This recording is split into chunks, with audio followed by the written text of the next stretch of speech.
Things are happening, Tony. What kind of things? Things.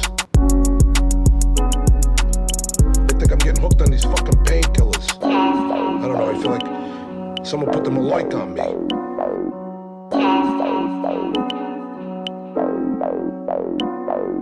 Ride through the hood with a 30 in the stick. Oxycontin 30 milligram and 30 on my wrist. Hey, you seen this Cartier? It's a birdie on my wrist. You could get it fried hard. I'm like churches with the chicks. Every week I hit the stash, took another 100 bands. Grab a blender, do my dance with 100-something grams. How the fuck you ain't got no copper? Got 100 pair of pants. Fucking with his eyes, it's 5,500. Fucking with my man. Yeah, damn near a zip away, riding with no skill. If I shoot this 4-5 and you don't die, you gon' tell. I give a fuck about this money shit. I'm probably going to jail. But when I get out, I'ma have 200,000 on me still, nigga.